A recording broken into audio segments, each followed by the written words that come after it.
1059.com.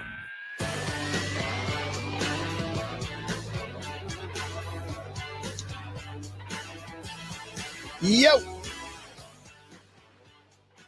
Happy Thursday. Well, and look, it's not trick-or-treating. I guess Halloween is tomorrow, but happy Halloween, everybody, because this is going to wrap the week up for us. We got a whole show ahead of us, and we'll get 2 days worth into today's show. How about that? So I'll go ahead and wish you a happy Halloween. I hope somebody gives you some candy.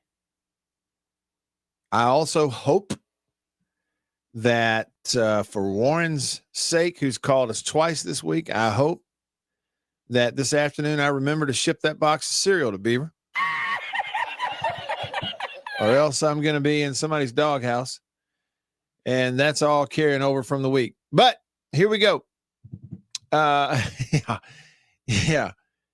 Philip, he commented on Facebook right off the top of the show here and said, "Hey, Matt, Halloween's tomorrow. Take the mask off." Wish I could, Philip. I wish I could. What does they say? Face for radio? No, it's not a mask. I can just go as myself. Welcome in on this Thursday in the Bureau, the Farm Bureau Insurance Studio. Farm Bureau Insurance. Go with the home team. Farm Bureau Insurance. They are your home team. Hometown heroes. Your local Farm Bureau insurance agents all across the great state of Mississippi. Hey, comment on the live stream like my man Prince if you want. Yeah, and I mean, insults are fine. That's totally fine. I'm past, the point of anything like that sort of bothering me. So, yeah, fire away. Whatever you want to get into today on this Thursday is cool with me. And that's one way to do it. So if you're on Facebook or YouTube or watching the live stream on X, formerly Twitter, then type in a comment, pops up here, and then I can click it, and it pops up on the screen so you can see it. Chris on X said, Hail State, hashtag beat hog backs. So there you go. Looking ahead, got to go. State's got to figure out a way, it seems like, to win this game in Arkansas, in Fayetteville coming up this Saturday. So we'll talk about that. Predictions for today. So that'll be all in today's show. So get on in here for that. Let me know what you think. Put your name on the line. I think I do have the ones I wrote down for last week. Let's see. Yep. And since it's inappropriate, last day of the week. Wait a minute. No. That's not last week. Hold on. Is this last week? No, it's not last week. I have to go look and see where I wrote them down. Anyhow, I told y'all to remind me. Get your predictions in here. We'll go over them. Text me on the Country Pleasing text line. The number to text is 885-3776. 601 number, 885-3776. That's the Country Pleasing text line. More Country Pleasing sausage for breakfast this morning. Original smoked sausage flavor. And call me on the Junction phone. Junction delis all across the state of Mississippi.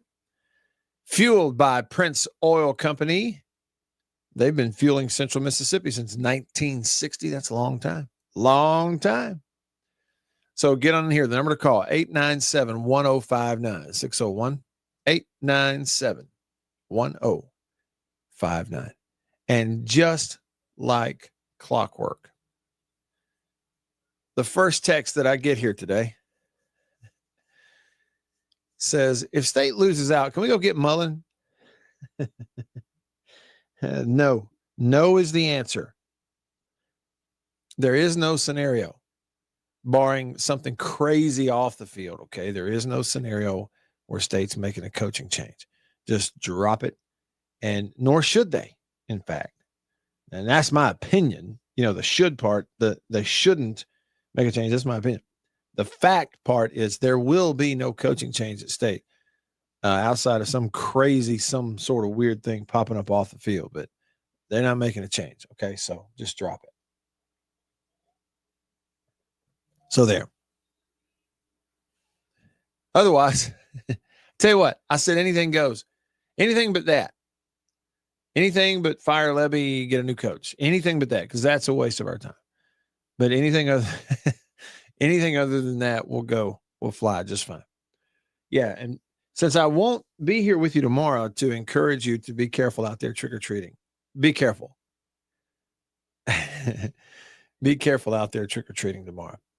So get on in here. Why don't we do like we're supposed to do? Right off the top of the show, we have headlines. Good evening. I'm Ron Burgundy, and this is what's happening in your world. Good evening, and welcome to Eyewitness News. Here's what's making news. Two big headlines brought to you by the Mortgage Man Group, powered by Luminate Bank right here in Mississippi. Look them up online at mortgagemanms.com. That's mortgagemanms.com. Headline number one. The governor of the state of Louisiana openly critical of Scott Woodward, the AD at LSU, amid their coaching shakeup. Louisiana Governor Jeff Landry told reporters yesterday that LSU Athletics Director Scott Woodward won't be involved in selecting the Tigers' new football coach, saying he'd let President Donald Trump do it before Woodward. The quote yesterday in the press conference is, "No, this is from the governor of the state of Louisiana. No, I can tell you right now, Scott Woodward is not selecting our next coach." Man, it makes you think, okay, your prospective coaches for LSU out there, they're thinking, wait a minute now. So the governor of the state is the one calling the shots here, not the people at the university. I don't think I want any part of that situation. I think that's the message that's sent. And an update on Arch. Headline number 2. Texas's Arch Manning did practice, but he is still in concussion protocol after that hit he took in overtime at Mississippi State last week. He went to practice yesterday, did participate some, but is listed as questionable to play in Saturday's game against Vanderbilt. Now, the initial availability report came out today, and so he's questionable on it. And you'll have to update it. But as of today, Arch Manning is questionable to play against Vanderbilt, who is coming to Austin this weekend. And those are your headlines here today on this Thursday. Brought to you by the Mortgage Man Group, powered by Luminate Bank. Yeah. Somebody said, I like being controversial, talking about the Mullen thing. Yeah, but there will be, under no circumstance, no normal circumstance, and that includes any wins and losses, there will be no coaching change at State. It's just not a deal worth talking about. Philip texted in and said, I don't want Trump to pick out the LSU coach. He will give Tommy Tuberville the job. No, with 2 exclamation points. But wait a minute, Philip. So are you an LSU fan and you don't want that? Or are you a non-LSU fan and you don't want it because it would be good? I need to know what angle you're getting at this from, of why you don't want Trump picking the LSU coach. And why would he, And then here's the thing, too, a question for you, Philip, if you're an LSU fan. How do you feel about the whole scenario of we have a press conference to address this enormous buyout of this irresponsible contract that Brian Kelly had been given at LSU, even though it is comparable to some other things, particularly the Jimbo Fisher contract at Texas A&M. How do you feel about it, though, as an LSU fan, that they have this press conference and the governor of the state gets up? He's not an employee of the university. You're not talking about the president. You're not talking about the athletics director, whose job it is really to fire and hire coaches. And the governor gets up and says, I can tell you this, that AD over there, he's not going to be a part of this. Somebody else will be hiring the coach. It ain't going to be him. How do you feel about that? That's weird, isn't it?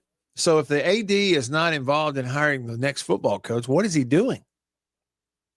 What is his job? What are y'all paying him to do? I mean, what? Walk around and shake hands? Is he just the baseball AD now? I mean, he gets credit for that, doesn't he?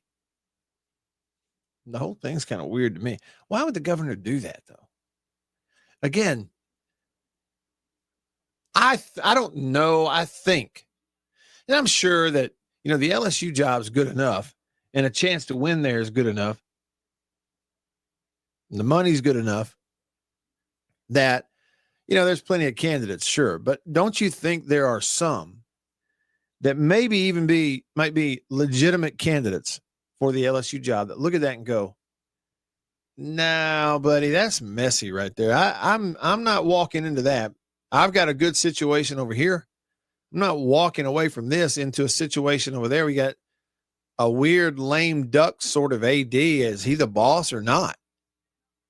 If you're the coach, who are you answering to? You got the governor giving press conferences, speaking out about the coaching, sir. That's not me. I'm going to let somebody else deal with that. You know what I mean? Philip, okay, so Philip is an LSU fan. He says governors have picked out coaches before. And then he said, I don't like any of it. Nope, I don't like it at all. He says, we've known for years that governors spend too much time worrying about LSU football. The emergency meeting to fire Brian Kelly was held at the governor's mansion. I know. And then didn't I catch wind of he said something after the game about, what was it? Didn't he post something, what? But anyway, I'm just grasping at straws here, but yeah, it's odd. And then Philip says that he gave an interview on the Pat McAfee thing this morning. So not the university president, not the AD, but the governor. Just weird. See that? Look, we make fun, but Jared, that's kind of how it feels. Jared said the Louisiana governor is acting like Jerry Jones. I mean, it's a little bit like that, yeah. But I mean, even in the case of Jerry Jones, he owns the team. Okay, the governor,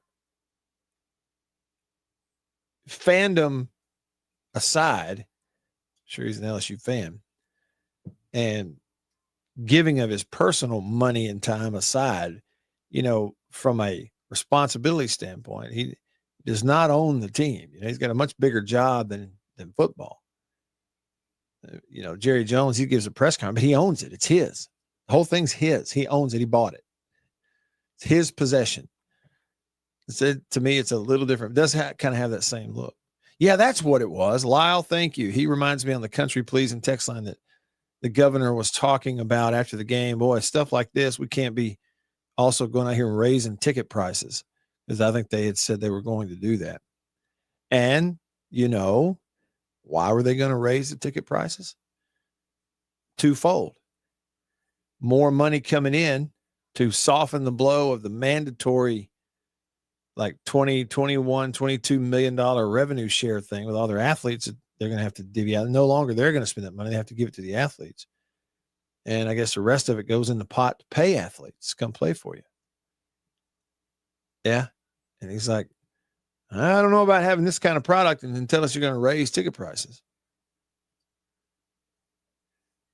Philip says the governor said now was not the time to raise prices with football not being good. Hey, me too, Philip. Philip says as soon as he saw that on Saturday night, the governor of Louisiana going, hey, we can't have an empty stadium and be terrible at football and be raising prices. As soon as he saw that, I knew Kelly was out. I did too. It's like you knew it was happening. But then think about it. Then they have a meeting of the higher ups about the football coach at the school at the governor's mansion. I mean, think about this. Where are we? Unnamed texter says on the Country Pleasing text line, LSU needs to pay Saban $25 million a year to come and rebuild. Do you think if Nick Saban were to come out of retirement go back to LSU, where he began his run of dominance to begin with, that he would absolutely be able to replicate what he did before at LSU and what he did at Alabama. In today's era, today's climate, wide open portal, wide open pay for play, everybody can pay them. Anybody can pay them anything they want to pay them if they have it to play football. Recruiting is no longer dealing with high school kids and their families. It's just not. It's primarily dealing with transfers and their agents. So the question ask yourself that question, legit question. If Nick Saban left game day and came out of retirement and took the LSU job, would he be able to build what he built before in this particular era and climate? Because if you say the answer to that is no, then you're also answering another question at the same time without realizing it. And that other question is, hey, why did Nick Saban retire? See, I guess reverse engineer that statement I just made right there. Do you believe that the primary reason for Nick Saban retiring was because of the lack of structure, the wide open pay for play and transfer portal, no holds barred? And so you can no longer stack a roster, at least the way you were stacking it before. Well, yeah, most people believe that. I actually believe that. That's my belief, is that the whole game was changing. So in terms of how to load your roster was going to be different, but then how you're going to have to coach that roster is going to be very different too, because they can leave anytime they want to leave. And he's like, I'm out. Forget it. Okay. See, Nunya texted in. He believes that too. I do too. Most people believe that. It makes the most sense. That's why he got out of it. Well, if that's why he got out of it, could he roll back up into Baton Rouge, take back over, and just build the same kind of thing he built before? I don't know that those two ideas can be true at the same time.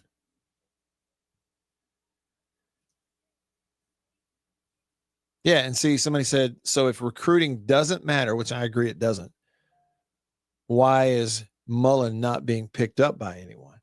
Well, we don't know that he isn't yet. I mean, jobs are popping open every day. How many openings do we have now? I'm trying to think about it. So like this morning, this is terrible. I'm just going to be honest with you. All right. I did an interview this morning on a radio show in Arkansas with Chuck Barrett, the play-by-play announcer on the radio for Arkansas. He's a great guy. And his analyst now is Quinn Grovey, another great guy. I like those Arkansas folks.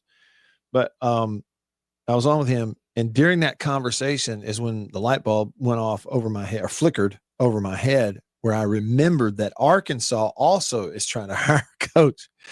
I had forgotten, kind of, that they fired Sam Pittman.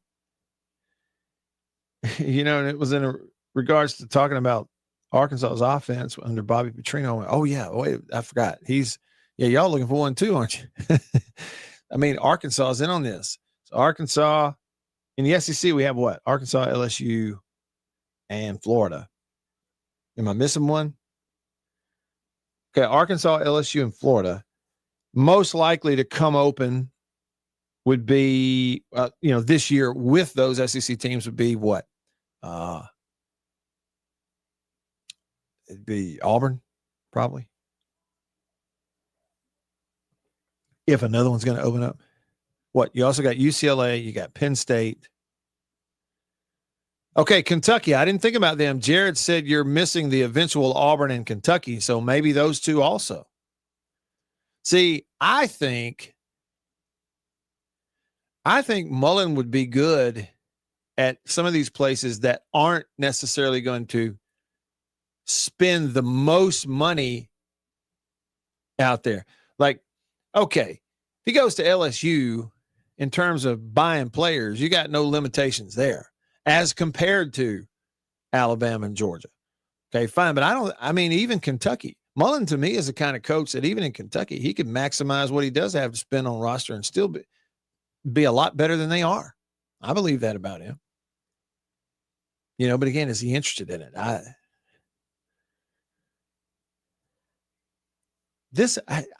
believe that it's possible that if you could be a fly on the wall when these coaches, these top name coaches out here are in conversations like with their agents over dinner or something about these prospective jobs, you and I both might be surprised at how large of an effect, how you're viewing these jobs now, even in places like in the SEC, how much is affected by this different era that we're living in now of wide open transfer portal, pay for play. You need a quarterback, find one you like, ask him what his price is, pay him, he comes and plays football for you. Really? Okay. Because now some other things might be important too.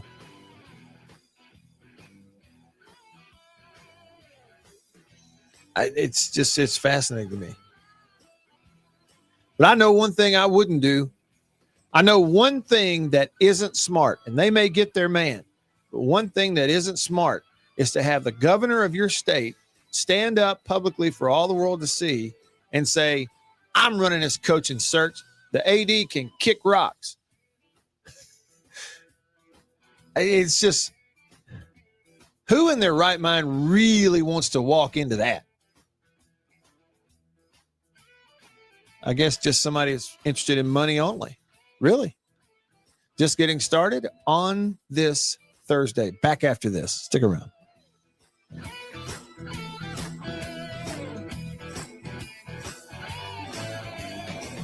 After these messages, we'll be right back. Farm Bureau Insurance in Mississippi. Local agents in all 82 counties. So here's what that means. You have that fender bender, hopefully you don't, but let's say you do at an odd time. Something goes on. It's Saturday night at 11 p.m. You don't have to wait until Monday morning to call some 800 number and talk to someone 3 states away. You've got your agent's phone number right there on your phone because you go to church with him. Your kids go to school together. He lives right down the road. You see each other at the ball games on Friday nights. So it's personal with your local Farm Bureau insurance agent in all 82 counties in this entire state. And if anything does arise and you need to, run it up the chain or up the flagpole, the home offices for Farm Bureau Insurance are in Jackson, Mississippi. It's right here in the state of Mississippi. It doesn't get more local than and personal, the service that you get with Farm Bureau Insurance in Mississippi. I can't recommend them highly enough. And if you haven't, recently, let them give you a quote. Home, life, auto. It's Farm Bureau Insurance. Go with the home team. After these messages, we'll be right back. Well, look at what we have here. Christmas come early. Boom.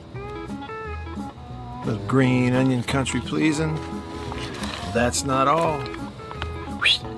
Little original smoked sausage flavor. That's not all. Jalapeno and cheddar. It has to be one of my favorite, just judging by how much of that stuff I eat.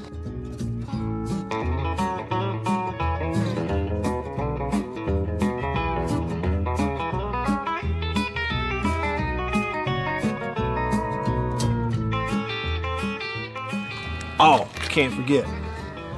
Andouille. Don't be saying andouille, it's andouille. And last, but not least,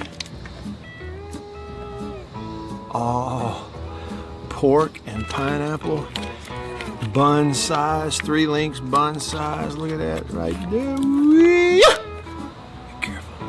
Come on with it. It's mine.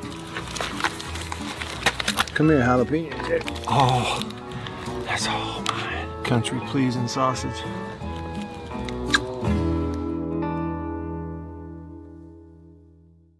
We'll be right back after this message from C Spire. My name is Matt Wyatt. I host the Matt Wyatt radio show out of my home using C-Spire fiber. And when we hit the road as a family, Matt's show goes with us, thanks to C-Spire Wireless. Its ultra-reliable nationwide network lets me broadcast live from anywhere. And never miss a moment that matters. Connecting you to what inspires you most on C-Spire's blazing fast 5G network. And right now, get your choice of free phone. That's customer inspired. That's C-Spire. Y'all like coffee? I know you do. Check it out. Little High Point Roasters from New Albany, Mississippi. That is the breakfast blend. It's a whole bean. And if you notice, that's how much I've had already. Brazil Oberon. Not Orgeron or Orgeron, you LSU. No, Brazil Oberon. That ain't all. We got that. What flavor is that? Papua New Guinea, grade AA. Bring it on. High Point Roasters, New Albany, Mississippi. Roast it right there. That's whole bean. One more. I got more. 59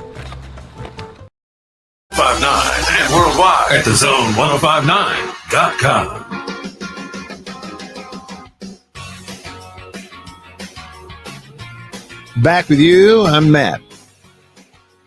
Yeah, Hunter on YouTube says, whomever hired the baseball coach did a great job.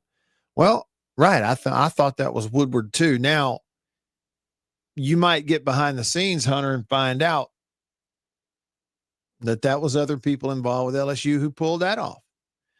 You know, kind of like the Cohen going to Auburn hiring Freeze thing, where I don't know, but I'm under the impression that was as much appearances and like officially having someone to man the AD post. But it was some of those other folks and the people who fund their deal who they had already agreed with Freeze and like, this is who the coach is.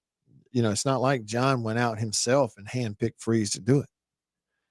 And maybe that you could very well find that that's what was going on there with the baseball deal. I don't know. Stephen Brandon texted on the Country Pleasing text line, and he said, it is 100% why he retired. Talking about Saban. And he retired because no restrictions on transfer. They can leave, go and come whenever they please. Every year you're replacing a huge part of your roster in the transfer portal with players that started elsewhere and, from other schools, stuff like that. Less emphasis on recruiting and signing high school kids and developing them at this level anyway. And you got to pay them. It's a money negotiation. What's it going to cost to get that tight end to come here and that sort of thing? And then Steve said Matt Rule even made a comment about waiting to see who Alabama recruits and then buying them in the transfer portal. Now, Steve, if you want to extrapolate that out, listen, just the other day, Chris Brooks was responding to something on X, formerly Twitter. And I thought, yeah, it makes a lot of sense. And I added a little comment to it on top of that. But let me take you through that thread there. It's just like three things, like 3 points. So it started with this media guy out there who says, I'm going to bang this drum for the next 6 weeks, but I think these ADs really need to go into the search process with a totally different mindset than they had hiring coaches 5 years ago. Different attributes matter right now. And that's scary, but also invigorating. Okay. Well, Chris quoted that and reposted it and said, Dan's absolutely right. And I'd add this. Chris said, I was talking to a couple of coach friends this morning about college football becoming the NFL. ADs paying attention to how the NFL works are getting ahead. Strengthening the GM half of a program is wise. Talent acquisition and roster building is unique from coaching and winning games, meaning it's different. Like coaching X's and O's, game plan, putting the team together, get them in the end zone, right? Stop the opponent on third. He's saying that kind of stuff's different than talent acquisition and roster building. So like investing in the whole GM thing. He's right. I agree with him. People say it's a mini NFL just simply because it's one level lower and younger players. But really, it's a wild, no rules NFL. It's like a bigger, badder NFL because of the limitations on contracts and, all this stuff. And like there's supposedly this governing body, but not really, you know what I mean? And there's no rules. The NFL actually has rules, and the 32 teams follow them. They police each other. They even get in trouble at times for tampering. They're real strict on each other about it because you have 32 teams and 32 owners, and they all agree to the same rules, and they police each other. And they believe in the rules. It protects them in the end. They have contracts. They have certain windows for free agency, all this kind of stuff. Well, college football has none of those rules.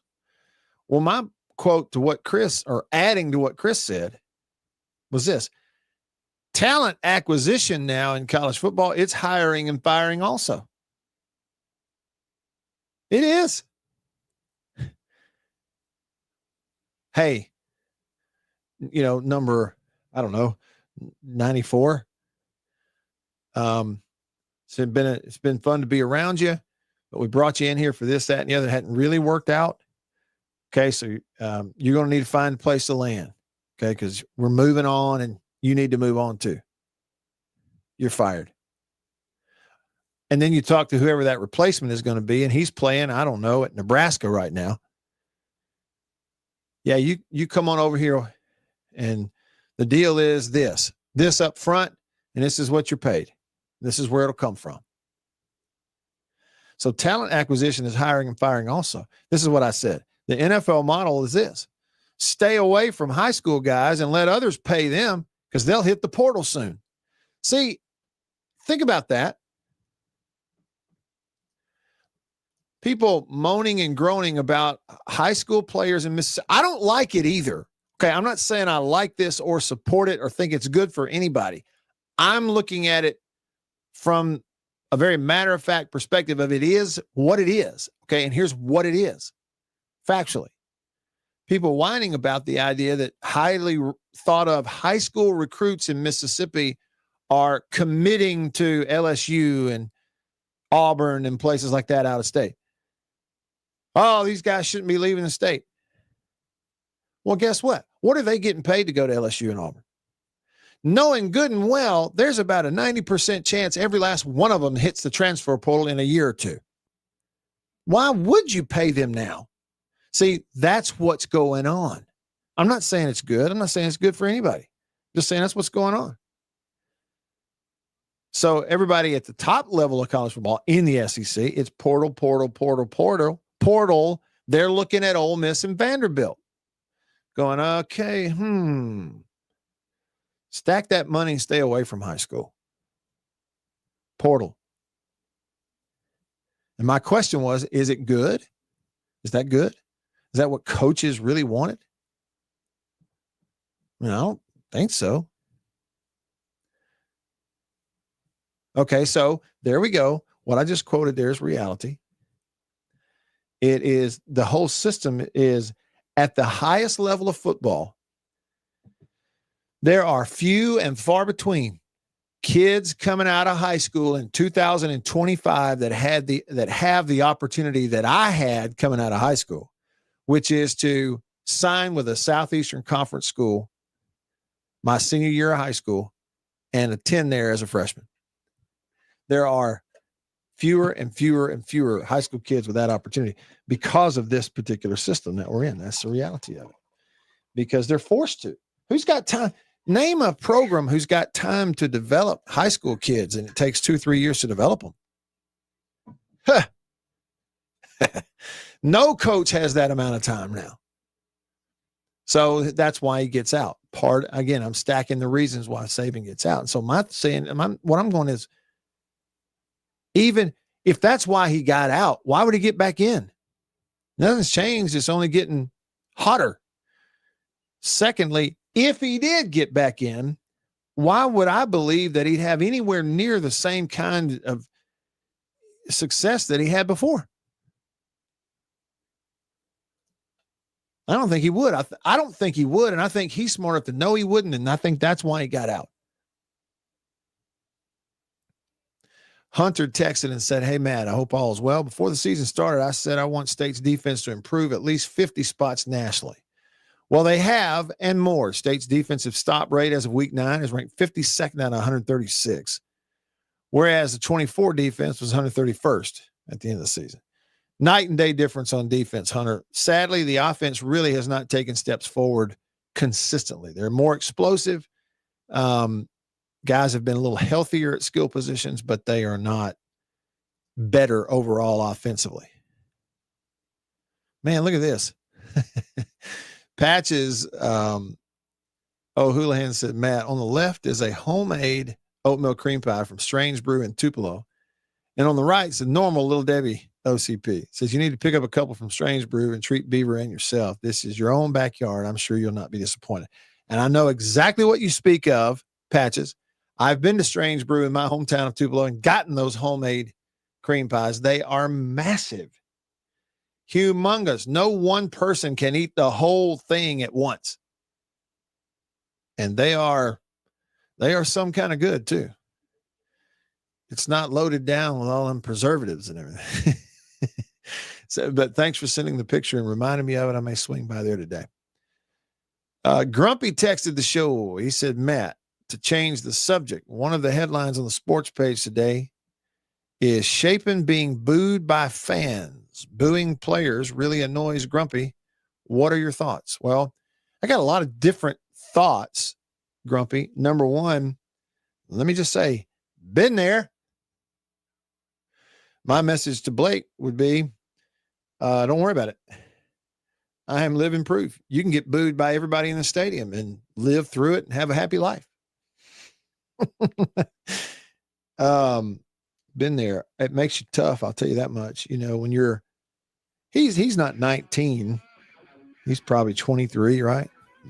I can tell you when you're 19 years old, 20, and you get about 40 to 50,000 people booing you all at once, and you know you're the one they're all booing. When you stand on the 50-yard line, I'm talking about in your uniform, and everybody's boo. Then, you know, there's lots of things that the rest of your life that are like, so what? This ain't no big deal. Oh, really? That happened? Really? This ass? I can handle that. They said what?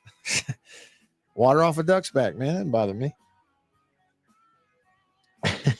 So one thing that makes you tougher, it just comes with the territory. I'd pay no attention to it. If I were him, I wouldn't even worry about it.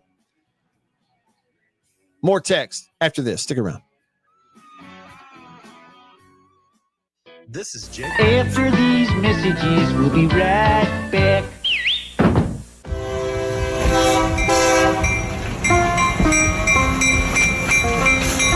The Junction Deli's convenience redefined and Prince Oil Company, a match made in heaven. The Junction Deli, fueled by Prince Oil Company. Prince Oil Company has been fueling Central Mississippi since 1960. It's a pretty good little while. Wonderful people. Man, am I ever more tickled that they're a part of the show and I'm a part of their team now. As you know, if you listen to the radio show, I've been to the Junction in several different places around the state. I've bought gas just like you at a lot of places that are fueled by Prince Oil Company, and they are really wonderful people. By the way, that brand spanking new Junction Deli, Chevron, right across the highway from Germantown High School. It's in Canton. We say Gluckstadt. Do you realize they and other Junction Delis, they serve country-pleasing sausage over there on the buffet? They don't get much better than that. The Junction and Prince Oil Company. That's what I'm talking about. We'll be right back after this message from C Spire.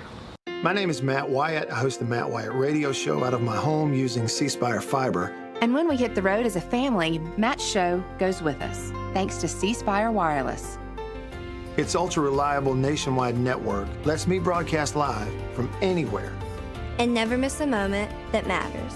Connecting you to what inspires you most on C Spire's blazing fast 5G network. And right now, get your choice of free phone. That's customer inspired. That's C Spire. Welcome to my photography studio downtown Tupelo. Everybody needs a headshot, especially if you're in the professional world, in sales, any sort of customer related business, outreach business, anything like that. Everybody needs a headshot. Here at my photography studio in Tupelo, we do a lot more than just headshots, but we're kind of focusing on headshots for that very reason, because everybody needs it.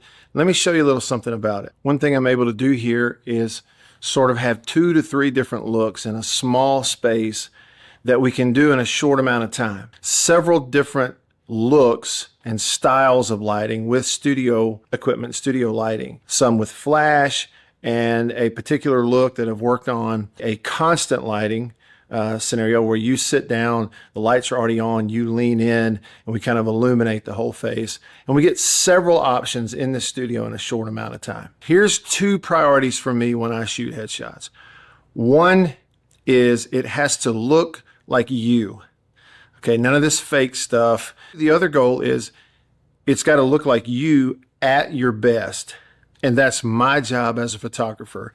And I've got a lot of experience over the years, and I feel really confident I can do that for you. I would love to schedule a session for you here at the studio in downtown Tupelo. I'm above the Reed's Gift Shop, just off of Troy Street, the corner of Troy and Spring. If you can't get to Tupelo, that's okay. Let's talk about it, because we can pack the studio up and come to you if the schedules fit and that sort of thing. I'd love to help you with your headshots. I think everybody needs them. I'm inviting you to please email me, reach out. You can go to my website, mattwhyattmedia.com, email address matt@mattwhyattmedia.com, and let's talk about your headshot. Farm Bureau Insurance in Mississippi, local agents in all 82 counties.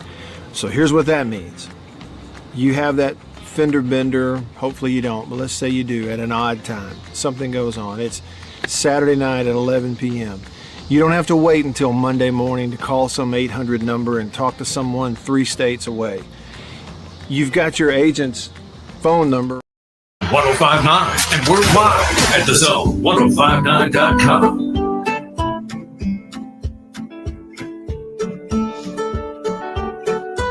All right, back with you, rolling along here, hour 1 on this Thursday. Jared commented, can LSU or, this is on Facebook, by the way, on the live stream. You can see it on the screen over there. Can LSU or Florida afford to wait if they are truly interested in Kiffin?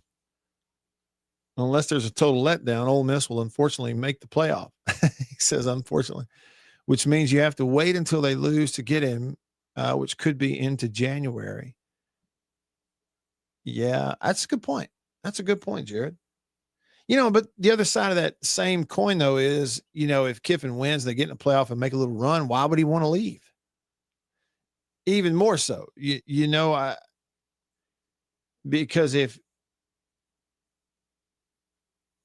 I'm just looking at it practically, if some people's argument, or even if his own agent's argument was, championship at a place like Florida and LSU, like it's an every year possibility type of thing, like real deal. Okay, well, but it's 12-team playoff now. And lots of teams can get in. But I guess the other side of that too is schedules. I'd be curious to know, let's just, if you got a coach out there who, let's say it's somebody in the SEC like Kiffin or even not, do they sit down and they look at the new schedule that came out for Florida and for LSU and kind of compare it and go, okay, like this is a schedule over here you don't want to deal with in your first couple, but this one, you know what I mean? I'd be curious to know if that is even weighed into the decision-making. It may be simpler than that. It probably depends on who the individual is. See, G Bama Boy says here on YouTube, no way Saban would repeat his dominance in today's college football. But if he goes to Florida, he will win a national championship within 3 years. He's just that good. And I don't think any of us would argue that he isn't that good, or he wouldn't, drive a team up there and put one together and, have a run at it. I don't think anybody would argue against that. It's just, like you say, the kind of decade, just total dominance, more than a decade that he had, where frankly, G Bama boy, every single year he had just about the best roster in all of college football. So part of that is evaluation, but another part of it is you can get them there. And what is that all about? Going all the way back to 2007, 2008. And did it at LSU too. It's different now. And it's certainly not having players who play for you for 3 years, or the majority of your team does. Bama fan texted and said, Matt, 100% why he retired. I'm about Saban. He said that. Saban was all about development and adding value to yourself as a player. Hey, I want to go back to what Grumpy said. He was saying about reading an article about Shape and being booed. And, listen. Here's the reality, Grumpy. Blake knows this. His coaches know this. His teammates know this. About 95% of the plays that Blake is running, he is processing things really fast, really well, accurately, ball going where it's supposed to go, high completion percentage, hitting some home runs, doing really good stuff. Like he's really, that the percentage of plays that they run that he's operating on time and at a high level is in the 90+ percentile. It is. And then because of the way things go, boo, you get some boo when you go 3 and out. And it's just, they're passionate and God love them. We love them. Maroon, white, Hail State and everything, but Lord have mercy, they don't. They see the ball bouncing on the ground. Boo! It's just, and God love them anyway. But what I said, okay, and a friend of mine texted, and I think this is right, talking about the boos. And I said, I'm just telling you, it's not going to affect him. As a player, it comes with the territory. You coach, you play quarterback, whatever. It's just not going to have an effect. But what do you think about this? If praise, cheers, pats on the back, is where you try to find peace, then booing you will devastate you. If praise is where you're trying to get peace from, booing will devastate you. But if your peace every day is found in a relationship with God through Jesus, avoiding anxiousness by giving everything to God in prayer, then it just won't bother you. Amen. Amen. I love it. Philip texted the show, said Woodward at LSU didn't make Jimbo's buyout so high. The AD after him did. That'd be Ross Bjork. Said because he thought LSU was coming after him and they didn't. They didn't like Jimbo either. Listen, you're right. You're exactly right. I'll say it again. It sounds like harping. It'll get boring because if I'm not careful, I'll just go on and on about it and always talk about it. But I'm just telling you, the responsible thing for ADs to do now in 2025 is not be convinced that they have to win any press conference with the hire, that they are beholden to go out here and hire some sitting head coach somewhere and pay him $10 million as a big show force flex with a huge buyout to make his agent happy, and he's going to come in here and set the world on fire. ADs do not need to think that way. They need to look at, okay, I don't care if he is a coordinator, somebody with energy, can put it together from an X's and O's standpoint, run a team. And instead of 10 million, maybe a maximum of about 4 or 5. And the rest of that is going to be for staff, and in particular, a talent acquisition GM, general manager, who knows what he's doing with connections all over the country. Do that. And none of them are going to have huge buyouts. And if they don't want that, we'll find somebody else that can do that. It's going to require some ADs with a backbone. G from Florence texted me with a picture. Big G eating breakfast with Terry Fant, my friend, the pastor at Hickory Ridge Baptist Church, He said, God bless you, Matt. Me and Terry had fun with your discussions on your show yesterday. It was the monkey show. And he sent me an AI picture. They're having breakfast with two monkeys wearing Tulane shirts. That's pretty good. Unnamed texter says, deciding factor for many prospective coaches today is revenue share. How much does the AD commit to my sport? Example, he says, the reason Tony Vitello left UT is the fact that their AD wanted to commit more revenue towards women's basketball than baseball, and says that's a fact.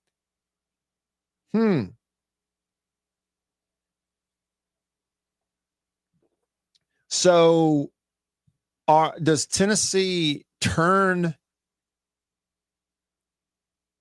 more revenue on women's basketball than they do baseball? I bet they do. I bet they do.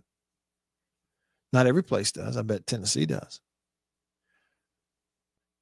Rebel Godfather, I think you're right. He says Saban got out because everyone can buy players. So I think it's a big part of it. No advantage. Coach Spate texts the show and says, when does the new junior college rule that JUCO players still have 4 years of eligibility after the transfer start? Well, technically, Coach Spate, it's now, because the precedent's already been set with that decision. So technically that's now.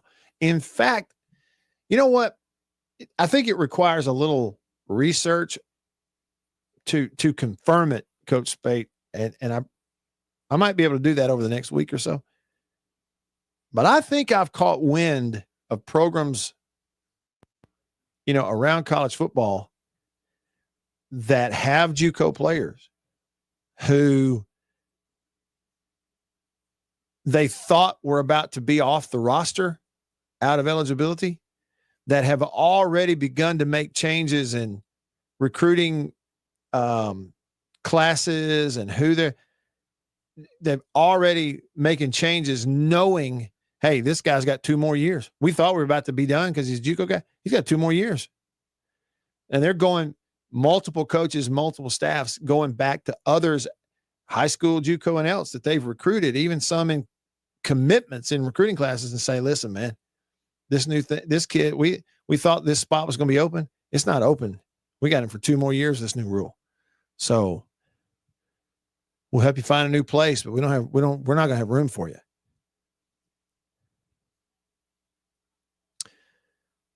Ready Teddy texts the show, says, if you don't win a recruit out of high school, it is equally, if not more important, to come in second because of the portal. And he says, example, Kawan Lacey, Ole Miss running back. Yeah. Okay. Well, I mean, I guess that would just come down to like what the relationships are, coming in second, all that kind of thing. Are we saying we're going to actually spend a dime recruiting a young player so as to hopefully come in second? Because I don't think so. That'd be dumb of all dumb.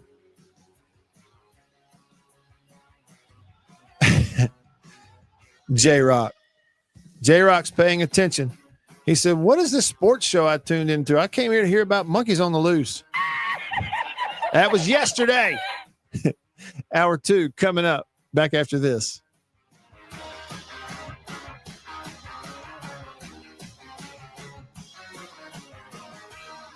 After these messages, we'll be right back. Yeah. After these messages, we'll be right back. Well. Look at what we have here. Christmas come early. Boom. The green onion country pleasing. That's not all. The original smoked sausage flavor. That's not all. Jalapeno and cheddar. It has to be one of my favorite, just judging by how much of that stuff I eat.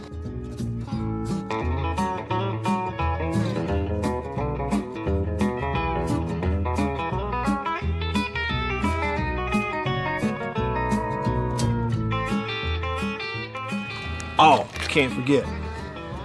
Andouille. Don't be saying andouille. It's andouille. And last, but not least, Oh, pork and pineapple. Bun size, 3 links bun size. Look at that right there. Be careful. Come on with it. It's mine. Come here, jalapeno. Oh, that's all mine. Country pleasing sausage.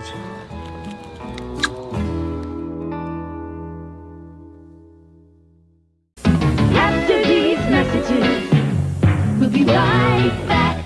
Welcome to my photography studio downtown Tupelo. Everybody needs a headshot, especially if you're in the professional world, in sales, any sort of customer related business, outreach business, anything like that. Everybody needs a headshot. Here at my photography studio in Tupelo, we do a lot more than just headshots, but we're kind of focusing on headshots for that very reason, because everybody needs it. Let me show you a little something about it. One thing I'm able to do here is sort of have 2 to 3 different looks in a small space that we can do in a short amount of time. Several different looks and styles of lighting with studio equipment, studio lighting. Some with flash and a particular look that I've worked on, a constant lighting scenario where you sit down, the lights are already on, you lean in, and we kind of illuminate the whole face. And we get several options in the studio in a short amount of time. Here's 2 priorities for me when I shoot headshots. One is it has to look like you. Okay, none of this fake stuff. The other goal is it's got to look like you at your best. And that's my job as a photographer. And I've got a lot of experience over the years, and I feel really confident I can do that for you. I would love to schedule a session for you here at the studio in downtown Tupelo. I'm above the Reed's Gift Shop, just off of Troy Street, the corner of Troy and Spring. If you can't get to Tupelo, that's okay. Let's talk about it, because we can pack the studio up and come to you if the schedules fit and that sort of thing. I'd love to help you with your headshots. I think everybody needs them. I'm inviting you to please email me, reach out. You can go to my website, mattwhyattmedia.com, email address matt@mattwhyattmedia.com, and let's talk about your headshot. After these messages, we'll be right back. Farm Bureau Insurance in Mississippi, local agents in all 82 counties. So here's what that means. You have that fender bender, hopefully you don't, but let's say you do at an odd time. Something goes on. It's Saturday night at 11 p.m. You don't have to wait until Monday morning to call some 800 number and talk to someone 3 states away. You've got your agent's phone number right there on your phone because you go to church with him. Your kids go to school together. He lives right down the road. You see each other at the ball games on Friday nights. So it's personal with your local Farm Bureau insurance agent in all 82 counties in this entire state. And if anything does arise and you need to, run it up the chain or up the flagpole, the home offices for Farm Bureau Insurance are in Jackson, Mississippi. It's right here in the state of Mississippi. It doesn't get more local than and personal, the service that you get with Farm Bureau Insurance in Mississippi. I can't recommend them highly enough. And if you haven't, recently, let them give you a quote. Home, life, auto. It's Farm Bureau Insurance. Go with the home team. Prescribed biologic in psoriasis. Visit �WH𝐢𝐬𝐬𝐢𝐬𝐢 or call 1-866-�WH𝐢𝐬𝐬𝐢 to learn more. Progressive knows when you own a boat or RV, it's like you're automatically on vacation, even if you're actually a marriage counselor in the middle of couples therapy. But in your mind, you're camping in Acadia, puttering around Frenchman Bay. Your boat and RV are both protected. You're lobster drenched in butter and... Uh-oh, did your clients just notice you weren't listening? Quick, do the thing where you just repeat back exactly what they said, but as a question. They bought it. Now back to Maine, earning an automatic discount bundling your boat or RV with your home or auto. Progressive Casualty Insurance Company affiliates and other insurers. Not available in all states or situations. How can you free your team from time-consuming office tasks? Amazon Business. Smart business buying tools enable buyers to find and purchase items fast so they can focus on strategy and growth. Free up your team and focus on your future. Learn more at AmazonBusiness.com. Get 5 quarts of Syntec Full Synthetic and a MicroGuard Select Oil Filter for just $32.99 at O'Reilly Auto Parts. In-store only. Limit supply. O'Reilly Auto Parts. WRKS Pickens Jackson. We are good to go. With more of the Matt Wyatt Show coming to you direct and live at the Zone 105.9 and worldwide. Now, here we go. At the Zone 105.9.com.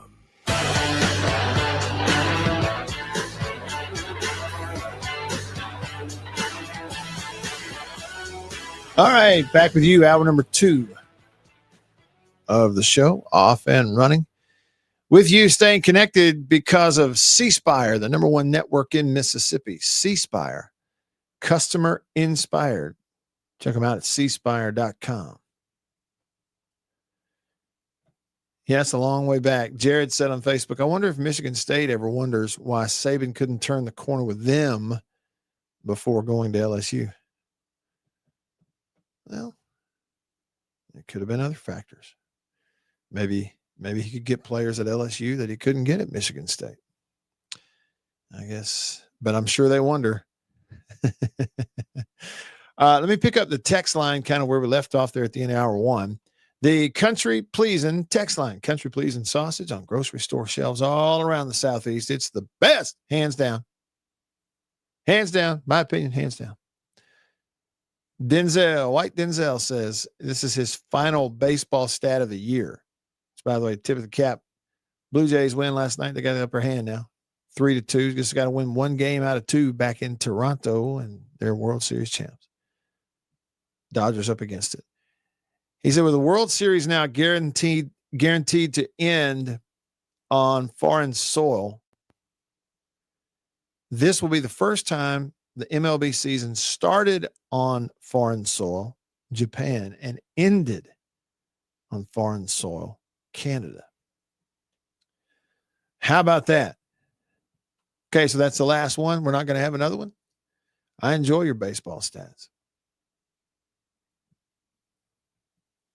And then real quick too,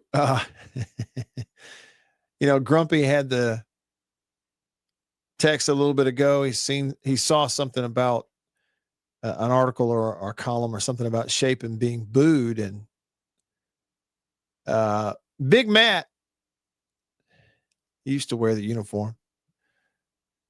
He chimed in on the country pleasing text line. Matt said, if I had an NIL deal like Shapen has, they could boo me every play. I mean, yeah, Matt, bring it on. Stand out there and just hold your arms out. Soak it up, right? Maybe so. Maybe so. All right. You can also be a part of the show on the all-new Junction phone line, fueled by Prince Oil Company. You pull up to the pump, gas or fuel in your tank, go inside into the deli, the Junction Deli, put some fuel in your belly. And right now, over on the Junction phone line, by the way, the number 897-1059. Phone call from Dog Tired. What's up, Dog Tired? Good to hear from you. Was this the 3rd day in a row? I think we've gotten a call from you.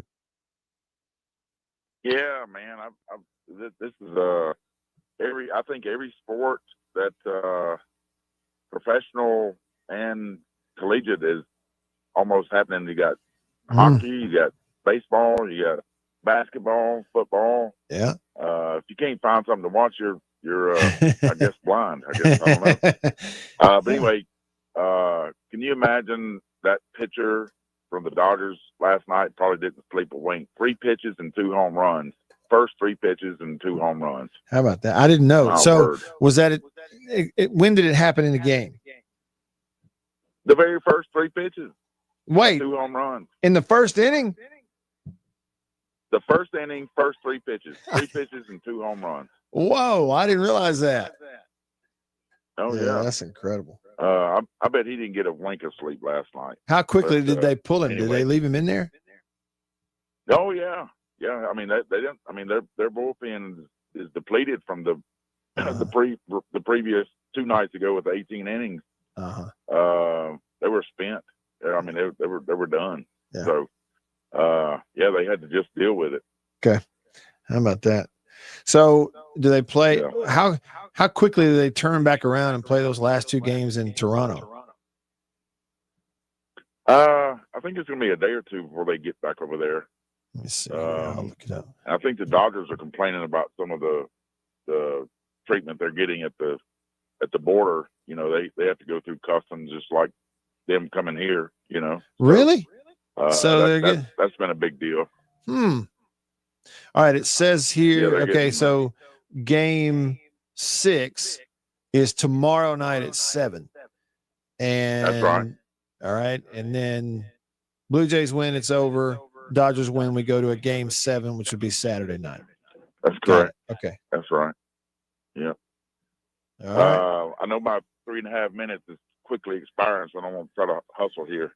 Okay. On this NIL, do these guys that agree to these deals, whatever, does Mississippi State or somebody write them a 5-digit, 6-digit check and hand that to the kid and say, hey, you know, don't spend it all in one place or whatever? I mean, just think. I think it has to come from it has to come from third party. Still, I think when the revenue sharing thing kicks in, that money will go directly to the athletes, and that's all sports from the school, whatever percentage they're giving to that particular sport. Okay, so that'll be from the school, the rev share will. But the pay for play, call it NIL if you want, that's supposed to come from third party somehow, some way. Like a collective or, you know, a business owner or something like that. But they write a big check. I mean, they literally write this young man, 18, 19, 20 years old. They write him a $300,000, $600,000, $700,000 check and hand it to him. Is that how that works? I think any scenario you can dream up could be going on. There's probably some that are banking like a signing bonus almost, like it's a front end thing. No incentives. Well, beyond what they're able to do contractually, which is not much. I have heard, Dog Tired, that even though there's a rule, supposedly an NCAA rule, supposedly that, you know, they can't have contracts that shows you're paying them to play sports. There are still like some of these people are protecting themselves with some sort of contractual agreement, and they may not disclose it to us, but it may have things in there like, you know, finishing out this year, if you're healthy, you can't opt out of a bowl game and all this. And if you know, we're giving you this now, and if you meet this criteria, you get the rest of it at the end of that season. Does that make sense? Or it could be monthly installments, depending on who it is. Yeah, stuff like that.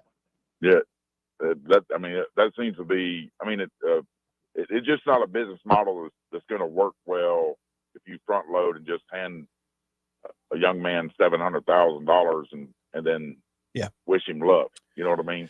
Yeah, right. There's got to be some way to say, hey, you got to perform this task and do this to earn at least halfway earn it. You know, just like a QB in the NFL. Mm-hmm. You know, they have to hit these numbers. You know. Well, and you know, regarding the coaching contracts, that's my thing too. Like, why wouldn't, if this is going to be the era that we're going to be in now, why wouldn't you want to agree to something with coaches where it's like front end loaded and heavily incentive laden also? You know, they want guaranteed stuff, I'm sure, and their agents do. But going, okay, first of all, there ain't no such thing as a 6-year deal. We're not doing that. We'll sign a maximum 3-year deal with a coach. Okay. And in that, therefore, whatever buyout's in it's going to be less, but to offset you so that you'll take the job instead of guaranteeing you some big buyout on the back end, what we'll do is we'll put these qualifiers in the first year. You know, for every league win you get in your first year, you get this many $100,000, this many league wins, you know, bowl game, these different incentives where if you reach these, you are absolutely cashing in. And I don't know why, you know, departments wouldn't try to figure that out. And then people will counter and go, Dog Tyler, they'll say, yeah, but you won't be, if you do that, you won't be able to hire Lane Kiffin or James Franklin. Okay. Let them stay where they are then. I'll find somebody who will take the contract and will do a good job under those terms. And maybe we do turn it over faster. Fine. We're turning our roster over every year anyway. And what we're going to do is take half of what we would pay some coach, and we're going to pay that to a GM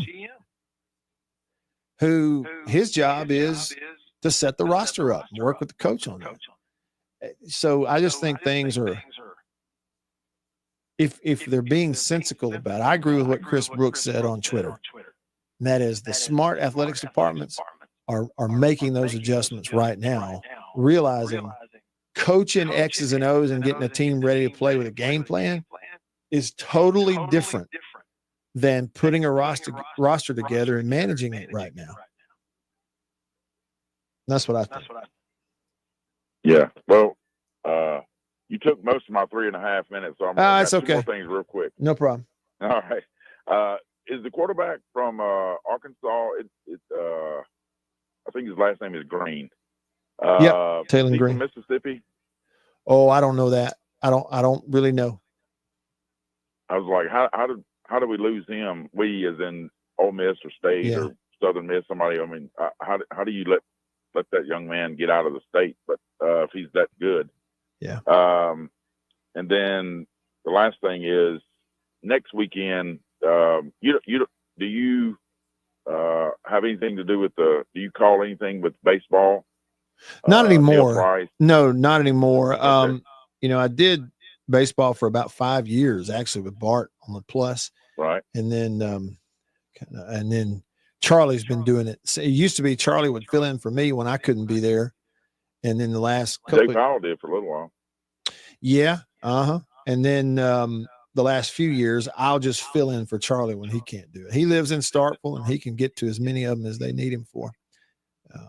Yeah. Right. Well, next weekend is the Diamond Dog Classic on Friday. A lot of the Jake Mangum and that bunch is going to be there. But I'm going to stump for my brother for a second. He was he was credited with a 2000th win for Mississippi State as a pitcher. Okay. But he missed the window. They cut it off at 20 years back. Okay. And my brother was 25 years ago. And I asked him if he said, man, he said, I wanted to pitch so bad because, the coaches are going to be Will Clark and Rafael Palmeiro, Thunder and Lightning. Right. And anyway, I think that'd be a lot of fun to see that. I guarantee you. Anyway, I would love to see it.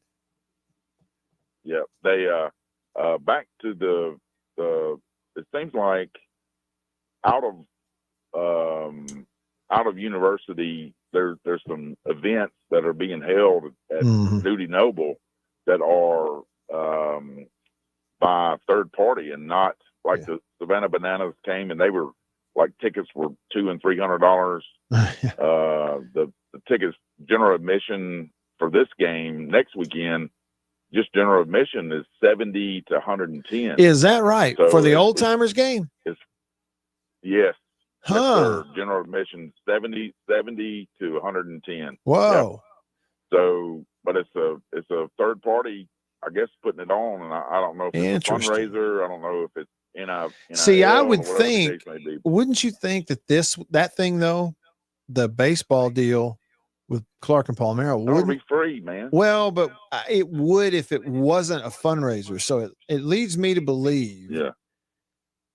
So I guess you're going to have concessions open and all that. Okay, so you're going to have some expense to put it on, but it may be a fundraiser for baseball NIL.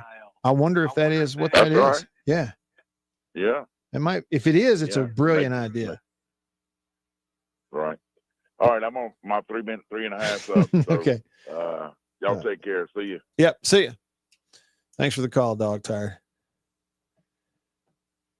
And so it costs you somewhere between $70 to $100 to go to the Legends game next weekend. So good. Well, that's got to be a what do we call it? NIL. Load the wagon. They'll call it the load the wagon game. Jackson Mailman text the show. Matt, in your opinion, could Chapin throw more routes open? It looks to us non-QBs that he wants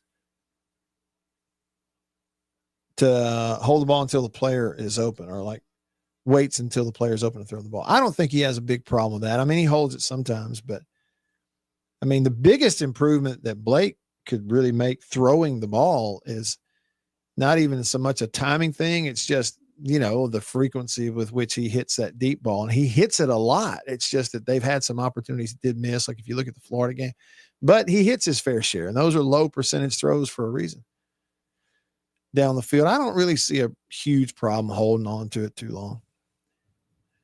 I really don't. I think generally his timing is good within the offense, and that's why, you know, sometimes it runs smoothly. Jason in Flagstaff says, Saban at Alabama had the two top 22 deeps every year. Nobody can do that anymore. Talking about, your best 2 deep rosters. He says, also, these games aren't close without Chapin. I looked the other day. He's top 30 in the country, top 5 SEC QB ratings. People pointing at him don't know what they're watching. Again, hashtag start Mike Wright. Good stuff, Jason. I mean, and Jason, when stuff like this happens and we take that approach, it's like, it's true. You're right. I'm right. We're right on it. And then I almost feel like it's just almost picking on people because it happens all the time. And I feel like I'm picking on them, pointing it out almost. Humphreys County Dog texts the show and says, State desperately needs to play a whole solid 4 quarters of good football this weekend. Even in our wins this year, we haven't played solid football all 4 quarters.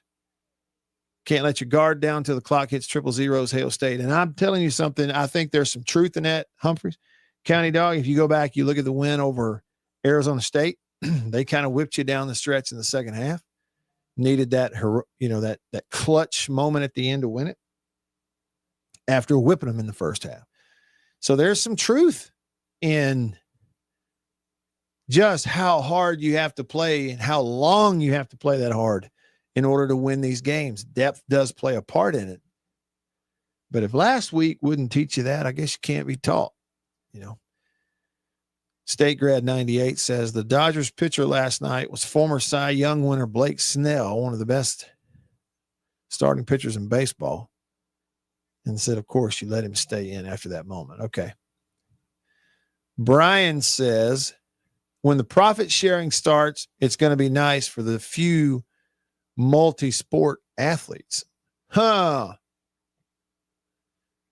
think about that. There's not many of them. But you can double up. I never thought about that. Kenny, don't call me Ken, texted the show. He says, why is Stingray allowed to roam around in the press box area? Well, we're talking about, you're talking about the State fan guy? The guy who used to do you ring the cowbell like on that Stingray? I haven't seen him up there myself. Maybe I went to the wrong part of I don't always spend a ton of time in the bigger press area of the press box other than walking through, like to go to the bathroom during a break or halftime. Our radio booth at Davis Wade is down. It wouldn't be on the 50 in the middle. It's a little closer to, the south end of that press box. But I hadn't seen him myself. If he's up there, I don't know. There's a lot of people up there sometimes. I don't see everybody. Big Matt said the Arkansas quarterback's from Texas. He's a Boise State transfer. Yeah, Tylen Green. He's a good player. Or Taylon Green. He's a good player now. He showed it last year. He can move around, really accurate. The thing is, like last year, State's defense was so bad, he made everybody look good. So you're kind of going in there with a different chance. But super mobile, very hard to defend, dual threat kind of guy. Texas. Okay, so he's not from Mississippi. He's from Texas. Got it. It's interesting. G Bama Boy says Belichick won't pay off until North Carolina spends some money in NIL like Ole Miss is currently doing. Yeah. Talking about Belichick at North Carolina. But that's true. It's kind of the same as everybody else. That's where you are now. It's a numbers game and a money game. And, look, state's an example of you can improve things really quickly if you infuse, $10 million or 12 or 13 or 14 or 15 or whatever it is. And, revamp a defensive line, add to an offensive line, get you some receivers. Vandy, look at Vandy. You pump in about $15 to $20 million into your football roster, you can all of a sudden get good quick. And then it kind of comes down to schedule and who's healthy and how you coach them and all those kinds of things. I mean, the game is it's a totally different thing. And I think there were and are some places that are maybe a little more equipped for it than others who've been a little slower to adjust to it for good reason, because as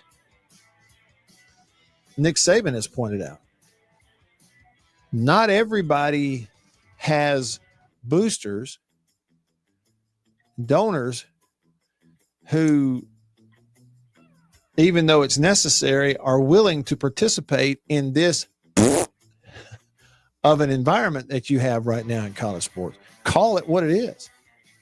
Some of them, they got plenty of money. They just go, not me. Back after this.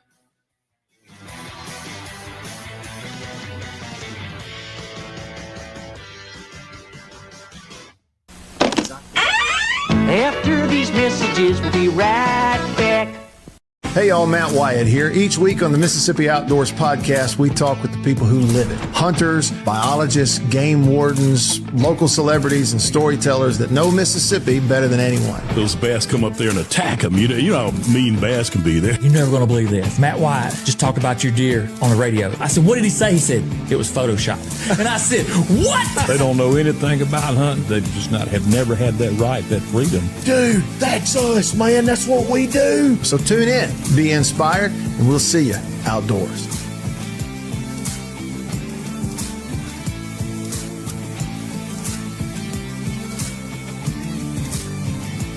After these messages, we'll be right back. Yeah. Farm Bureau Insurance in Mississippi. Local agents in all 82 counties. So here's what that means. You have that fender bender, hopefully you don't, but let's say you do at an odd time. Something goes on. It's Saturday night at 11 p.m. You don't have to wait until Monday morning to call some 800 number and talk to someone 3 states away. You've got your agent's phone number right there on your phone because you go to church with him. Your kids go to school together. He lives right down the road. You see each other at the ball games on Friday nights. So it's personal with your local Farm Bureau insurance agent in all 82 counties in this entire state. And if anything does arise and you need to, run it up the chain or up the flagpole, the home offices for Farm Bureau Insurance are in Jackson, Mississippi. It's right here in the state of Mississippi. It doesn't get more local than and personal, the service that you get with Farm Bureau Insurance in Mississippi. I can't recommend them highly enough. And if you haven't, recently, let them give you a quote. Home, life, auto. It's Farm Bureau Insurance. Go with the home team. After these messages, we'll be right back. Well, look at what we have here. Christmas come early. Boom. Little green onion country pleasing. That's not all. Little original smoked sausage flavor. That's not all. Jalapeno and cheddar It has to be one of my favorite, just judging by how much of that stuff I eat.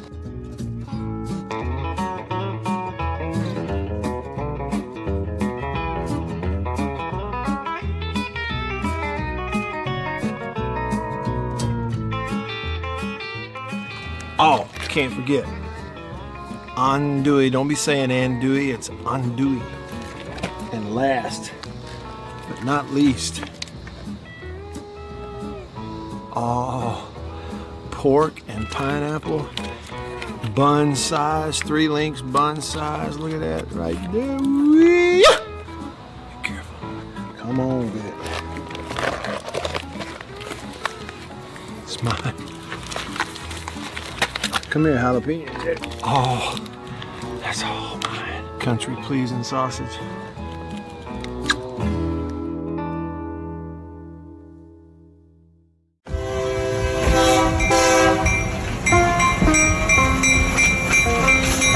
The Junction Deli's, convenience redefined, and Prince Oil Company, a match made in heaven. The Junction Deli, fueled by Prince Oil Company. Prince Oil Company has been fueling Central Mississippi since 1960. It's a pretty good little while. Wonderful people. Man, am I ever more tickled that they're a part of the show and I'm a part of their team now. As you know, if you listen to the radio show, I've been to the and worldwide at thezone105.9. Yeah, turn the mic on, Matt. I had my volume off. Talking away. Back with you in the Bureau, the Farm Bureau Insurance Studio. Jason in Flagstaff, Arizona says he agrees he's picking on people. But I'm with you, Jason. That's what I'm saying. You're exactly right. The whole thing where you go like, and people watch state play and they go, Shapen's the problem.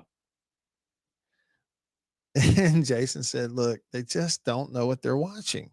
Again, hashtag start Mike right.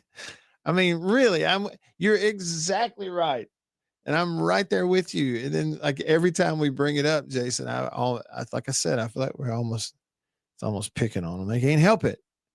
They can't help it. Bless their heart. But then he points out here, it's almost never just the quarterback at the Power 4 level. It almost isn't. He says there's usually a bunch of other issues.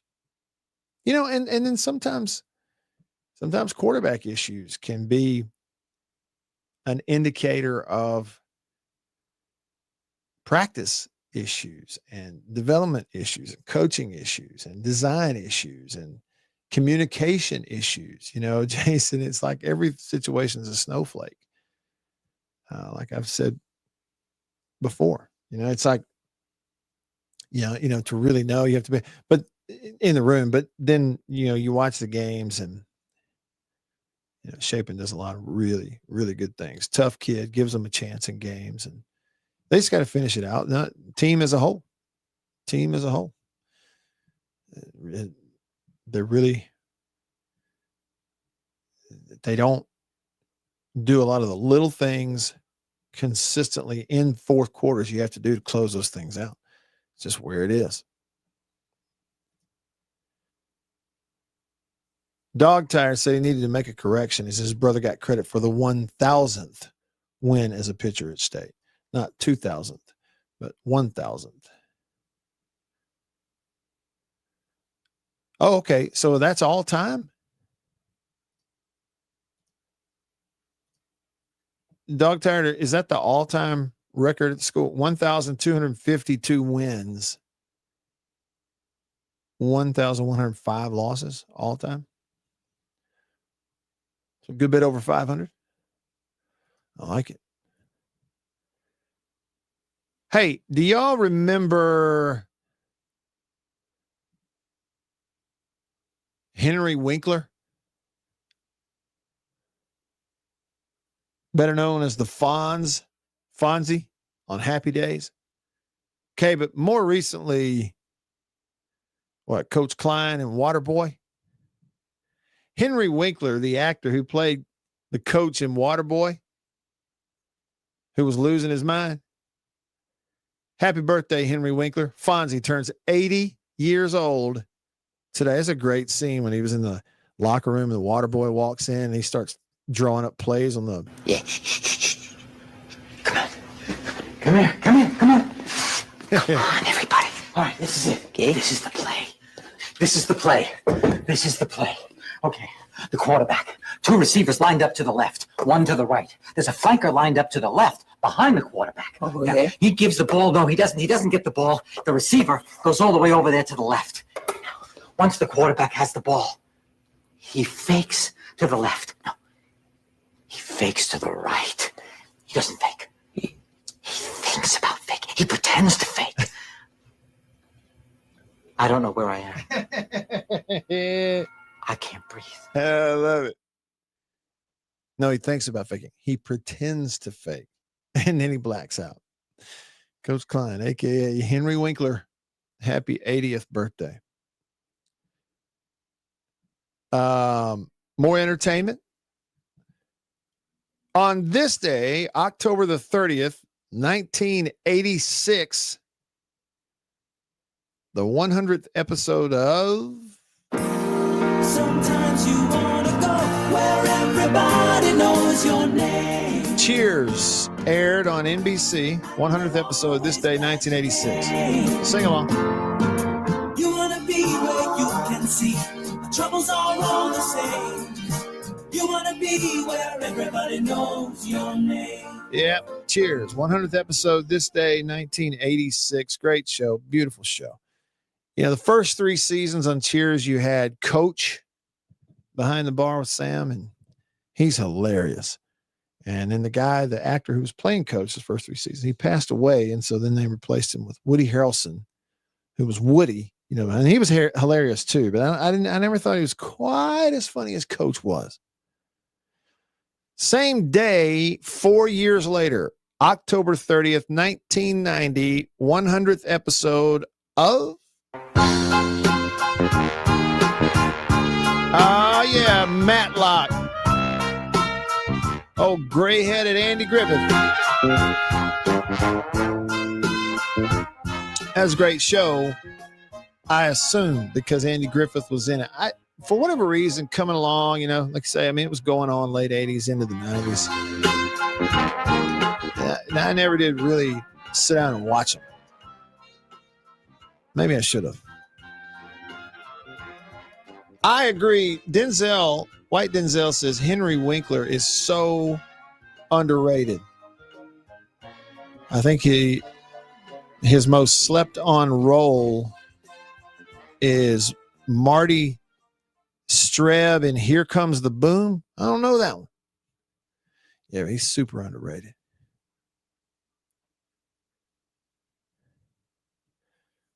Sports, here we go. Big deal. You ready? On this day in 2001, Michael Jordan returned to the NBA with the Washington Wizards after a 3.5-year retirement. In that first game back on this day in 2001, the Wizards lost to the Knicks by 2 points, 93-91.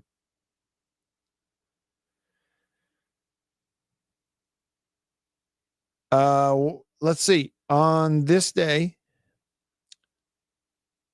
in 1992, October 30th, 1992, Magic Johnson played his last game in the NBA before retiring for the second and last time. Okay. And let's go back 100 years, more than 100 years. You ready for this? You know, how we have this documented on this date in history, I don't know. Don't ask me. But on this day, October 30th, 1919, the Professional Baseball Association ruled that spitballs and shine balls were illegal.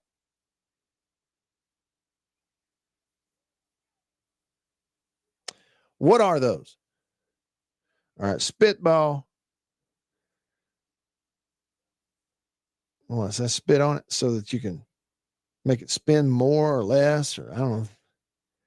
And what's a shine ball? What would they have been talking about back in 1919? A shine ball being illegal. Can't throw that shine ball anymore. What's that talking about? I don't know. That's a real thing, though. Oh, here's the last thing. Here's the other thing about today. You ready for this? Shout out to Beaver. Today, October the 30th, all across the country. It's a big deal because today, October the 30th, is National Candy Corn Day. Yeah. Sure is. National Candy Corn Day today, October the 30th. The country celebrates an iconic treat. Whether you feel neutral about it, adore it fiercely, or passionately hate it, one thing is for sure. Candy corn is one of the most nostalgic treats that sparks surprisingly strong opinions.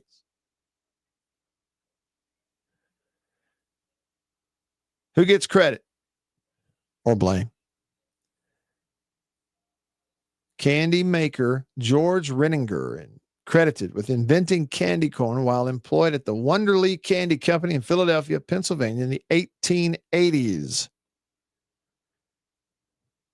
This sweet treat represented the bright colors of corn kernels, yellow, orange, and white. However, the candy was popularized and mass-produced starting in 1898, 18 years later, by the Goelitz Confectionery Company, later became known as the Jelly Belly Candy Company. That's what you came here for. Jelly Belly proudly claims the longest history of continuously producing candy corn using the same original recipe. Now, what is the recipe?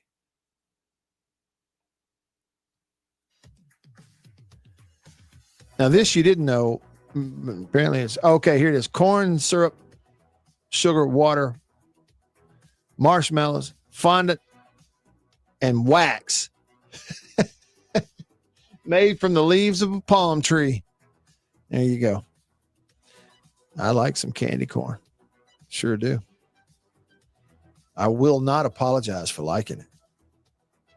All right.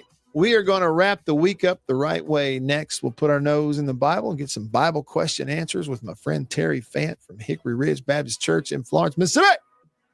All coming up next. Back after this.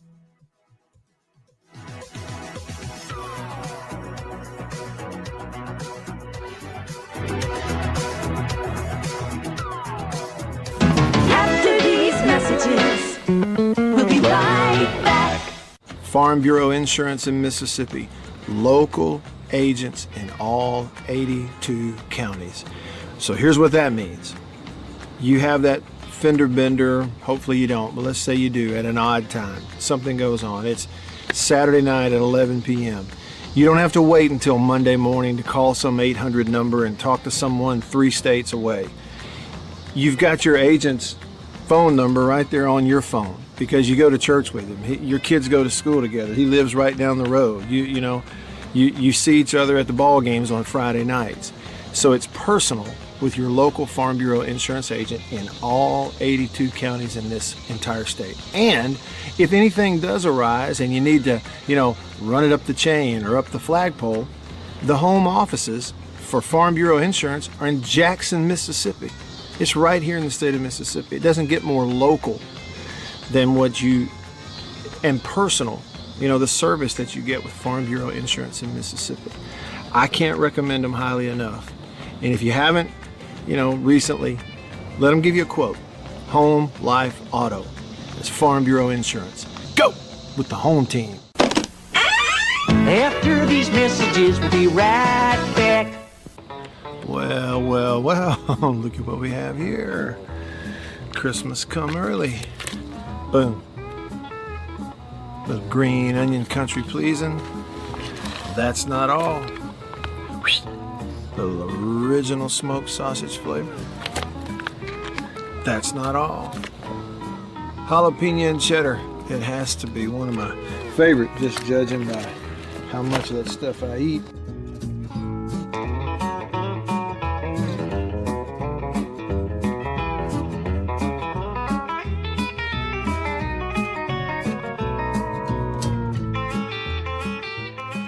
Oh, can't forget. Andouille. Don't be saying andouille, it's andouille. And last, but not least, pork and pineapple. Bun size, 3 links bun size. Look at that right there. Be careful. Come on with it. It's mine. Come here, jalapeno. Oh, that's all mine. Country pleasing sausage.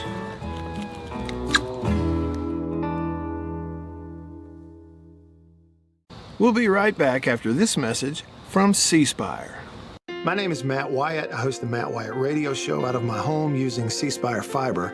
And when we hit the road as a family, Matt's show goes with us, thanks to C Spire Wireless. Its ultra-reliable nationwide network lets me broadcast live from anywhere. And never miss a moment that matters. Connecting you to what inspires you most on C Spire's blazing fast 5G network. And right now, get your choice of free phone. That's customer inspired. That's C Spire. Y'all like coffee? I know you do. Check it out. Little High Point Roasters from New Albany, Mississippi. That is the breakfast blend. It's whole bean. And if you notice, that's how much I've had already. Brazil Oberon. Not Ogeron or Orgeron, you LSU. No, Brazil Oberon. That ain't all. What we got there? What flavor is that? Papua New Guinea grade AA. Bring it on. High Point Roasters, New Albany, Mississippi. Roasted right there. That's whole bean. One more. I got more. Ah, tried and true. Magnolia blend. High Point Roasters coffee, New Albany, Mississippi. It is the best. Single origin from all over the world. Blend. Back with you. Jared does not like candy corn. This is National Candy Corn Day, and Jared chooses to bash it. He said on Facebook, the best way to eat candy corn is to open a container and dump it in the garbage. And he says, we'll agree to disagree. It's not that bad. I mean, it's really not bad. It just, okay, but agree to disagree.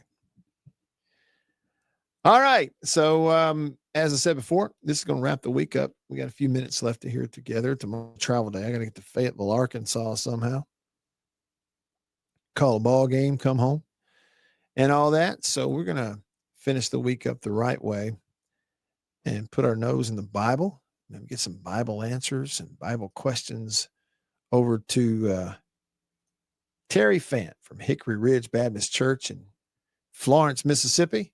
He's the pastor over there, and he's on your radio right now on the Junction phone line. Terry, happy Thursday. Feels like Friday for me, but happy Thursday. Are you candy corn or no candy corn? Where do you fall? Honest to goodness, Matt, as we're kind of thinking about talking about it, I have to say it this way. Candy corn gives me anxiety. Well, okay. I'll put you on the other side of the line then with Jared and Beaver. Beaver hates it. Other people do too. Apparently Coach Leach used to hate it and all that. Yeah. Okay. So that was a subject. Yeah. I was bouncing this off of you earlier. These verses, you think about anxiety, which means to be anxious. I think that is a party to worry. It's probably in the same kind of category. And so I have these verses here, Philippians chapter 4 in the New Testament, Philippians chapter 4, verse 6 and verse 7. And I'm going to throw these verses at you, and we'll have a conversation and kind of see what you think and what we need to learn, about these and what they mean, Terry. But here it is, Philippians 4, starting in verse 6. Be anxious for nothing, but in everything by prayer and supplication with thanksgiving, let your requests be made known to God. And the peace of God, which surpasses all understanding, will guard your hearts and minds through Christ Jesus. Okay, it's just 2 verses. It seems like there's a lot there. What's the best way to start breaking that down, Terry? First, let's look at, we always talk about context is king, and he's written this letter to thank them, the Philippian church, for their support. Okay. But funny thing about how God used Paul, he didn't just say thank you. He took, this length to explain some things, encouraging them in some areas. He's told them that there's going to be some persecution. Back in chapter 3, they're going to face some suffering for the call of Christ. And so now he's kind of into that place. They've got to stand fast in this faith, even though there's going to be persecution. Okay. And so now he's leading them into the only way they're going to be able to stand fast. And the place you're standing fast here is what he's referencing in verse 7, the place of peace, the peace of God. Okay. And so for the believer, he's saying you've got to stand in that peace, and then here's how to do it. First of all, you can't be anxious. You've got to be anxious for nothing. Okay. And so that means no thing that comes in our life are we supposed to let cause us to worry and unsettle our peace. Okay. And then how do we do that, though? Okay, if that's what I'm supposed to do, but how do I actually do it? Yep. Okay, good. Great question. So he's on by saying, okay, I love this because he says everything by prayer. Everything by prayer. You and I ought to be praying for everything. And everything literally means everything. So, anxiety when we get in our vehicles, anxiety when we whatever it is that we find ourselves doing or facing, or the diagnosis, or the thing that we know shouldn't be in our life, we can't quit doing, it's giving us anxiety. He says everything by prayer. So we're supposed to take every single worry or concern in our life to him in prayer. And then he talks about, Matt, 2 particular things in this prescription of prayer that calms and brings peace instead of worry. 2 things, supplication and thanksgiving. Yeah. All right. So what is, I think I know what Thanksgiving is, being thankful. And I think most of us, modern English, we know Thanksgiving. So thankful for, what we have, him sustaining our life, the air we breathe, clothes on our back, shoes on our feet, all those things. Okay. What is supplication in this use? All right. Let me say this quickly about Thanksgiving before we move on to supplication, because you brought up something that's very important. We don't always do that. We don't always thank him for the shoes on our feet, clothes on our back. We have a tendency to be lured into a temptation of being anxious because of what we don't have. But instead of thanking God for the things that we do have, he's telling them, hey, if you'll do that, sometimes I find myself getting anxious. I'll just start saying, God, thank you that I have deodorant, because I've been in nations where they can't even go get deodorant. It's not even available. So Thanksgiving, yes. Supplication, it's easy if you'll find the root of that word in the English, supply. Just think supply. Okay. So I'm taking what I need, and supplication really, Matt, in 2 areas. Supply for my life, but also supply for the lives of other people. That's intercessory prayer, right? Okay. That's where I'm praying on someone else's behalf. But both of those are for supply. So whatever I need, it may be food, it may be peace, it may be a new job, but I'm taking those things and asking God to supply my need and the needs of other people. Okay. So by prayer, supplication, and thanksgiving, let your requests be made known to God, made known to him. So just tell him. And I guess when we talk about that, Terry, Lord knows our hearts. We might as well be honest with him. Right? Yeah, that's exactly right. And, I've heard people say this before, because in Matthew, Jesus is talking about the lilies of the field and not to be anxious and can't serve 2 masters. And he said, because your Father in heaven already knows what you need. But he's not saying that we shouldn't pray for those things. It means that we should not try to supply them ourselves. So here's the thing. Same thing with Thanksgiving. If I'm thankful, it means I'm acknowledging what I have, and it keeps me in a place of peace. The same thing if my supply, if I try to make the supply meet it on my own strength and resources, then it's going to produce anxiety. Yeah. And then Real verse practical. yeah, right. And then verse 7, and the peace of God, which surpasses all understanding, will guard your hearts and minds through Christ Jesus. Make sense of that as best you can. Okay, so notice when he goes from verse 6 to 7, he says, and the peace of God, meaning when you do this part, this is what God, this is the response. The peace of God guards your heart. Now, think about this. I played guard, you know, and when I played ball, and what I was doing was guarding, right? I was keeping things from happening to the quarterback, to the running backs, and so imagine this. There's no better guard than the peace of God. But I shouldn't expect it to guard my mind and my heart unless I am what verse 6 says. Well, I actually have to go on back, verse 4, 5, and 6. But if I'm not letting anxiety dominate me, but everything by prayer, I'm trusting God to supply, and I'm thanking him continually, then, only then, does the peace of God guard my heart. Yeah. Terry Fant on your radio right now. Bible questions. We got a couple of minutes left. Yeah, I think it was a Billy Graham sermon that I heard recently, Terry, where he said, you know, God does not respond to your worry. He responds to your faith and your trust. I looked this verse up because I could hear it, and I had to go and look and see where it was. It's Proverbs chapter 3, verse 5. Trust in the Lord with all your heart. Lean not on your own understanding. Okay, so there's that word understanding, where in Philippians, Paul is saying the peace of God surpasses all understanding. As I read and bring up that verse in Proverbs, trust him with all your heart, is that linked up there? Those two things kind of. Oh, absolutely. Absolutely it is. Trusting in the Lord, again, it keeps me from being anxious. And if you just do the reverse of it in Proverbs 3:5, instead of leaning on my understanding, instead of leaning on his understanding, leaning on mine, I'm going to be anxious. But if I lean on his to say, you know what, God, I don't know what's going on right here. I don't understand what's going on in my life, my marriage, whatever. But I'm trusting you because you said you work all things together for the good. So I'm going to lean on your understanding and not mine. Yeah. And then verse 6, you know, he says in Proverbs 3:6, he says, in all your ways acknowledge him.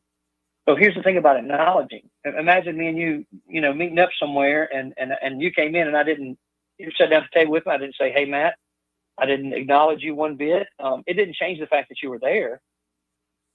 I just didn't acknowledge that you were there. And so he is, in fact, here. He is with us. But we need to acknowledge, meaning we turn to him by prayer, everything by prayer, seeking our supply and thanking him.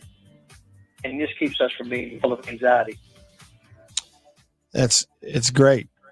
For those listening, those verses, Philippians chapter 4, Proverbs chapter 3, Terry just referenced Romans chapter 8. Go read them. Terry, great way to end the week. Thank you, brother. Talk soon. Hey, thanks for having me, man. And I was joking about the candy corn. I don't get anxiety about it. That's good. Well, have some for me and have a great weekend. And y'all too, have a great weekend. For Beaver, I'm Matt. All of us here on the show. Enjoy football this weekend. We'll see you on Monday.